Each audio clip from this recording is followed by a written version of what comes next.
Chapter 10. I haven't heard from Daisy yet. It's Christmas Eve today and it's been a whirlwind of a holiday so far. Yesterday, Jenna was rushed to hospital.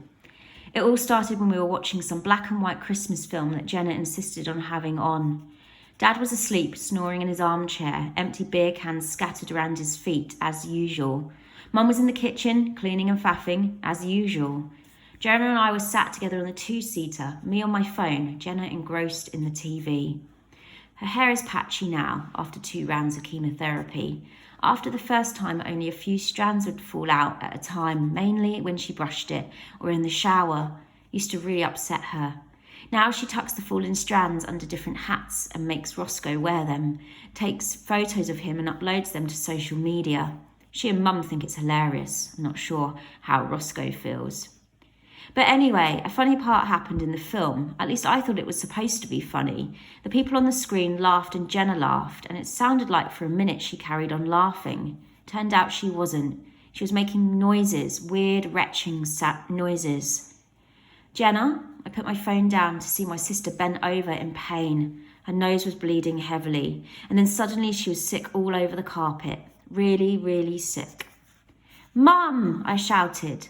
I'd never seen anything so horrible. I didn't know what to do. I didn't know what to say. I just patted Jenna on the back, making shh sounds like you see in the movies. Mum ran in, tea towel in hand. "Oh my God," she screamed. At first I thought she was upset about the carpet, then shook Dad. She shook Dad awake vigorously, tears streaming down her face. "George, ring the ambulance." She ran over and crouched next to Jenna, who was still vomiting, while Dad dialed 999, practically shouting down the phone over Jenna's sick noises and Mum's cries. I felt frozen. It was the first time I'd really seen something to signify my sister being so sick. I mean, I've seen her tired and weak and balding, but she's always been in a good mood, happy and joking and curled up on the sofa with Roscoe when I get home from school. I've heard her throwing up once or twice, but it never sounded particularly painful. Not like that. Never like that. And while I watched Mum rock my limp, bleeding sister, a sudden realisation hit me. This is how it's going to be from now on. There's no going back. There's no getting better. There'll only be more blood, more sick, and less of Jenna's smiles, her jokes, her advice, less of her. The ambulance finally arrived after what felt like too long. By this point, Dad had packed a bag for Jenna. Mum wouldn't leave her side, and Kent and Gran had been called. Jenna finally finished throwing up, but it didn't seem to make her feel any better. Mum got to ride in the ambulance with her and the paramedics, while Dad and Kent followed in the car. And where was I? At home, in the stupid house with Gran.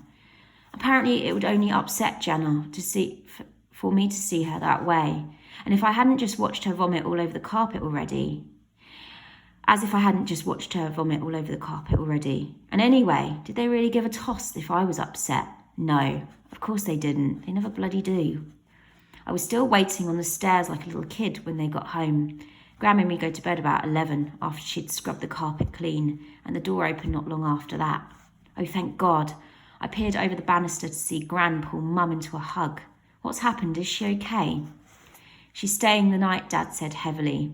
Staying the night? I felt sick. Oh, good Lord. Oh, Lord, come on, I'll put the kettle on. Mum followed Gran into the kitchen and I snuck down 2 more stairs. Dad slid off, presumably to his whiskey in his man cave. I felt the anger boil inside me. He didn't even care enough to sit and explain to Gran what had happened. So how come he was allowed to go to the hospital while I had to sit at home not knowing what the hell was going on? It wasn't fair. None of it was bloody fair. "Thanks, Mum," I strained to hear them over the kettle boiling. God, what a night. "I know, love, I know. It's okay." What is it with adults saying it's going to be okay? It's clearly not going to be okay. Jenna's staying overnight, all alone in the hospital. That's far from okay in my opinion. So did they know what caused the sickness? I crept down another 2 steps. Mum sighed. The fridge opened and shut. Fluid in the abdomen. Apparently it's very common. Sounds uncomfortable. The chairs scraped across the floor. Yeah. Nausea is a common symptom, but the doctors said they rarely get people projectile vomiting like Jenna did. It's not. Mum's voice broke. Shh, now it's okay. Gran soothed her. She's in good hands. Mum sniffed. I know she is, I know. It's just the hardest thing in the world, seeing your baby like that, all tied up to tubes and bags, and she broke off again. I know, love, but it's just one night, just one. I couldn't see them, but I imagined Gran reaching forward and stroking Mum's hair like she always does. I presume they're draining the fluid. Yeah, I think Mum blew her nose. It only takes a few hours, then she can rest. But it could come back. It can even spread. I'd heard enough. I couldn't listen to Mum's what-ifs. I've got enough of those on my own. No, I had to remember that, like Gran said, she was in the best place she could be. It was now a waiting game.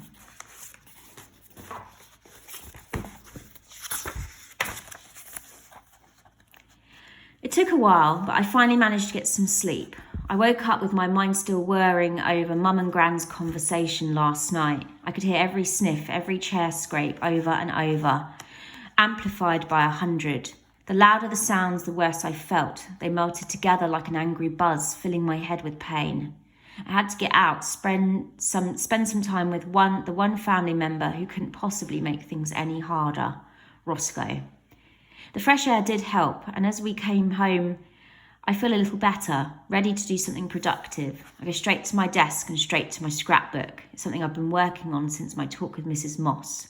It's called the Scrapbook of Beyond, and it's the start of the huge quest I'm on to discover what's going to happen to my sister and myself and everyone when we leave the earth.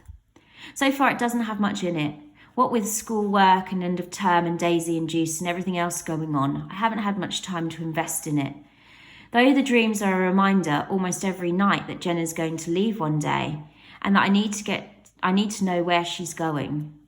So far, I've done a big mind map with Beyond written in the middle and my initial ideas. Heaven, hell, ghosts, spirits, reincarnation. Some ideas I picked up from school trips to church, some from films. I think back to Peter Pan and add Netherland to the mind map. I stared down at the initial list, my writing quick and untidy in blue biro. It looks messy. I have half a mind to tear it out, plus it's all too general. I need a solid starting point. I need an order to explore and research things. Since the rush to get Jenna to hospital is all I've been thinking about. Well, that and how selfish and stupid I've been, letting Jenna even momentarily slip to the back of my mind. What kind of brother lets red-headed girls and fat bullies and homework get in the way of what really matters? Me. That's who. It's like, before all this Juice and Daisy drama, Jenna and her illness were all I could think about. But for the past couple of weeks, it's hardly crossed my mind. I clench the pen in my hand, a surge of anger and guilt running through my body. Alex? There's a soft knock on the door before Mum pushes it open gently. I quickly shove the scrapbook under my GCSE biology book and turn to face her. She looks exhausted, but at least she's finally showered. She's still wearing the towel on her head. I smile at the sight of it. Mum's always said that when I was little, I would cry at the sight of her wearing it after washing her hair.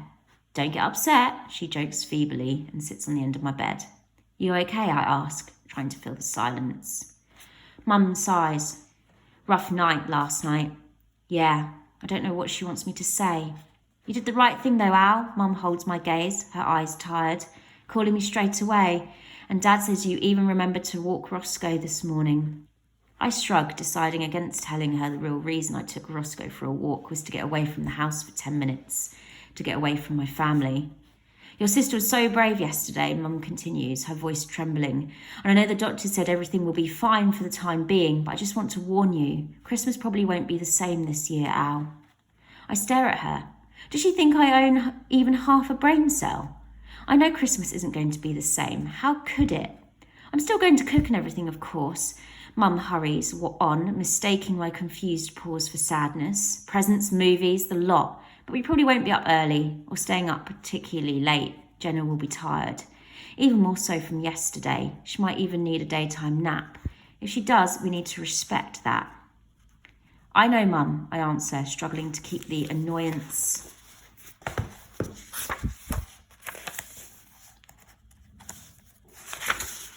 out of my voice. All right, I know all this. All right, Mum snaps, the gentle tone of her voice vanishing. Seriously, I hiss, my voice matching hers. I'm not a baby. No matter how much you guys treat me like one, I can understand what's going on here. I'm not an idiot either. Jenna's sick. She's going to die, so this Christmas won't be as nice. I know that. I don't know if it's my lack of sleep creeping up on me, or if it's everything else, every single thing in the world. Nothing's okay. And to make matters even worse, more not okay, Mum's treating me like a 4-year-old. Alex, Mum gasps, don't speak to me like that. I'm not speaking to you like anything, I retort. It's the truth. Well, maybe you should hold your tongue if you've got nothing nice to say. I snort. There's nothing anyone could say about all of this that would be nice. That's all I ever do. A silence stretches out between us. She stares at me, looking old and frail and defeated, not how she normally looks on Christmas Eve. On Christmas Eve, she's usually happy and bouncy and annoyingly loud. She plays Christmas music on the radio while she prepares food and does last-minute decorating and wrapping.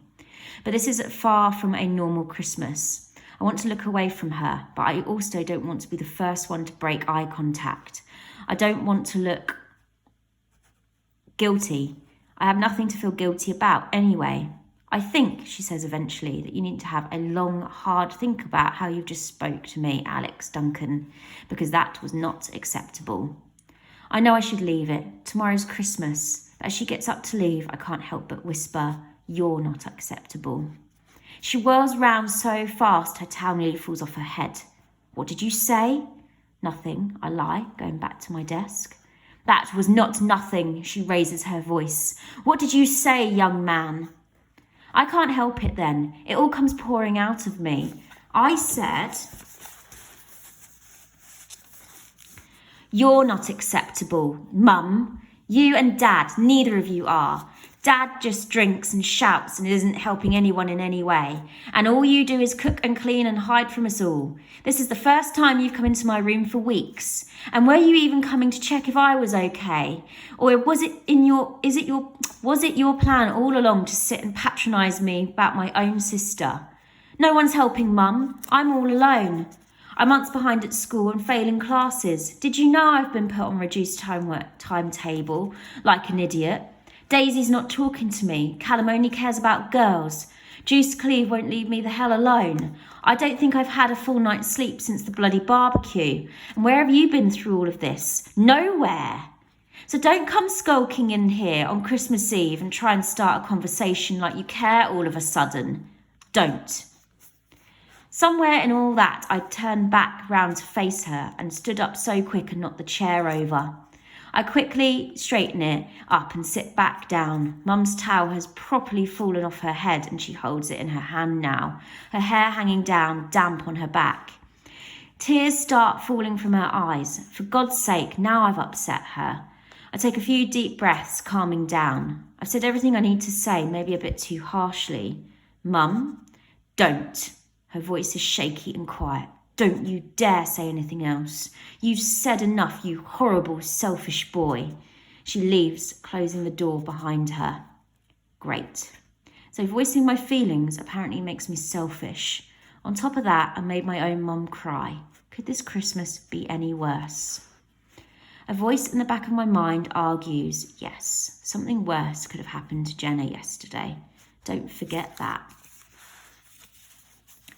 As instructed, I don't wake up early on Christmas morning. The usual childish feeling of excitement just isn't here this year. Anyway, usually Jenna, being the big baby she is, comes and wakes us all up before 7 a.m. This year I wake naturally at 8:30. The house is silent. Lie in bed for a while, going over the events of the last couple of days. I check my phone, but still no text from Daisy. One from Callum, though, wishing me a Merry Christmas and asking if I wanted to go for a kick around tomorrow. Some people don't like leaving their family on Boxing Day, but this is what Callum and I do pretty much every year. A couple of times we've had snowball fights instead, but no such luck this year. I send a sleepy reply. Merry Xmas. Yes, mate. Meet you at the park at 11 to Moz and pull the duvet back over my head. The doorbell rings and Roscoe barks loudly. Go and get the door, Alex. That'll be your gran and granddad, Mum instructs me frostily. I do as I'm told, glad to be out of the room. We've been sat on the living room floor, like every usual Christmas morning opening presents. The mood, as expected, is far from jolly. Dad is hungover, though to be fair, he's actually making a slight effort and has a Santa hat on, cracking jokes. Jenna's not feeling great, and although she's thanked everyone for her gifts, you could tell by the sad smile on her face that what she got wasn't what she really wanted. Or maybe they were what she wanted, but she knew she wouldn't really be going anywhere fancy enough to show off the new handbag, or studying enough to use the leather-bound notebook and posh pens. And then to top it all off, it seems Mum hasn't forgiven me for my rampage yesterday. Maybe I haven't forgiven her either. Happy Christmas, darling! Gran throws her arms around me and hugs me tightly when I open the door. I squeeze her back, pleased she's here. Merry Christmas! Grandad follows her in, staggering under the weight of some huge presents. Do you want a hand, Grandad? I take 2 boxes off the top and stand aside to let them in. Roscoe jumps up and down, slobbering excitedly. He loves Gran and Grandad too. Hi, Mum. Mum appears behind me and takes some bags from Gran. Merry Christmas. Yes, hello, lovely, Gran says breathlessly, sliding her shoes off and making her way into the living room. How are you? Grandad asks, planting a kiss on Mum's cheek. You mean since yesterday? Mum says through gritted teeth, shooting me a glance. I ignore her and carry the presents into the living room. Gran and Grandad are a great icebreaker. Gran chats about anything and everything, and although Grandad is quieter, he cracks brilliantly awful jokes at random points in conversations and lightens the mood. They're the best at present buying too. I got new PlayStation games, trainers, face wash and a football. I didn't even give them a list this year, what with everything going on. Jenna did well too and got loads of makeup and clothes and DVDs and books.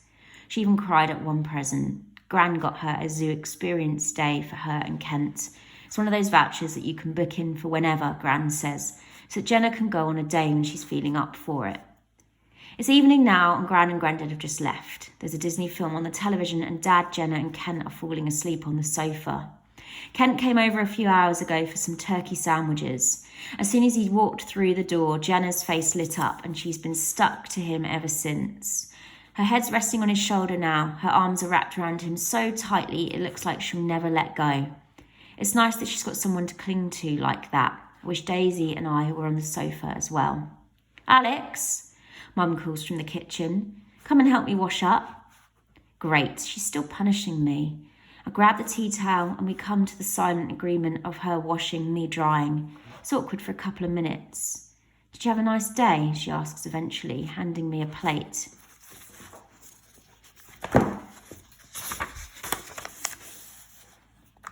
Yes, thank you. Did you? Yes, it was lovely, all things considered. She pauses, looking into the soapy water. I think Jenna did well. We all did well. I say nothing and put the dry plate away.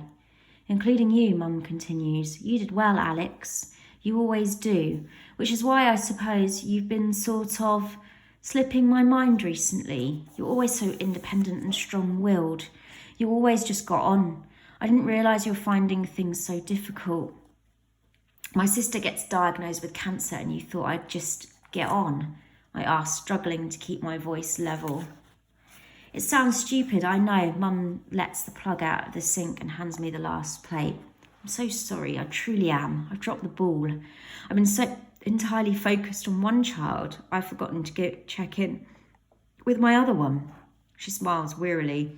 And sharing your feelings doesn't for 1 second make you selfish. Please forget I ever said that. It was just, you are just such a brave, mature boy, Alex. I wish I was as brave as you and your sister. My anger diminishes as Mum draws up a chair and holds her head in her hands. I can tell she's sorry. I finish drying the last plate and sit down next to her. I'm sorry too, Mum. I didn't mean to shout. It just all came out. It does that sometimes. I know, darling. I'm sorry. She hugs me tightly and we sit in silence for I don't know how long, Roscoe at my feet, the sound of the TV drifting in from the living room, and I find myself thinking, this has been a pretty good Christmas after all.